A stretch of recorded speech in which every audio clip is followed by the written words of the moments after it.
ota farzandini uy bilan ta'minlashga majburmi?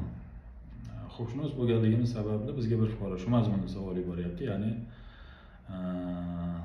turmushidan biri ajralgan bir ayol aytyaptiki, men farzandlarim uchun turmush o'rtog'imni uy-joy talab qilsam bo'ladimi? Ya'ni turmush o'rtog'imni farzandlariga uy-joy olib berish majburiyati bormi yo'qmi degan mazmunda savol.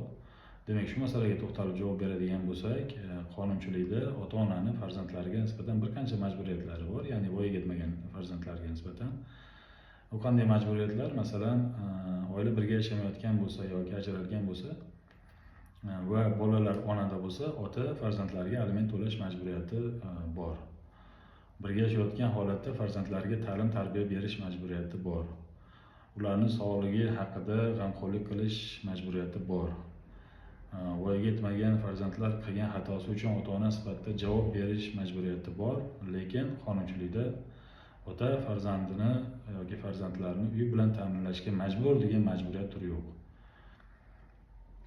Agar ota-onani nomida, otaning nomida uy-joy bo'lmasa, shundoq ham muammoli holat. Agar bo'lgan taqdirda ham ota o'zining nomida bo'lgan mol-mulkini xohlagancha tasarruf qilish huquqiga ega. Uni aytaylik, kimgadir sotib yuborishi mumkin yoki kimgadir hadya qilib yuborishi mumkin begona shaxslarga.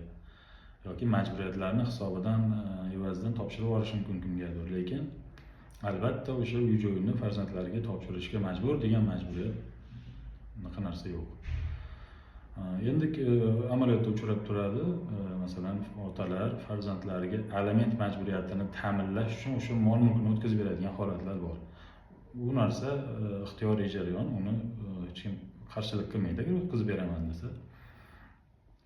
Keyin ota o'zi xohlab farzandlarimga o'tkazib beraman desa, unda ham hech qanday muammo yo'q. Lekin qarshilik qilsa, u xohlamasa buni, unga hech kim xohlattira olmaydi, majburiyat qilib yuklay olmaydi.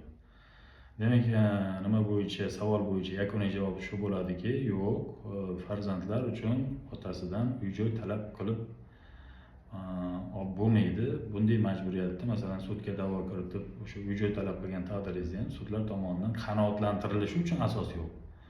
Masalan, fikrimizni tasdiq sifatida aytishimiz mumkinki, Oila kodeksining 90-moddasida aynan birinchi qismida farzandlar ota-onaning hayotligida ularning mol-mulkiga nisbatan mulkdor bo'lish huquqiga ega emasligi ko'rsatilgan. Ya'ni farzandlar nomidan kimdir chiqib da'vo qiladigan bo'lsa, demak ana shu mulk huquqini farzandlariga olib berishdi, majburiy tartibda olib berishdi imkoniyati qonunchilik bo'yicha yo'q.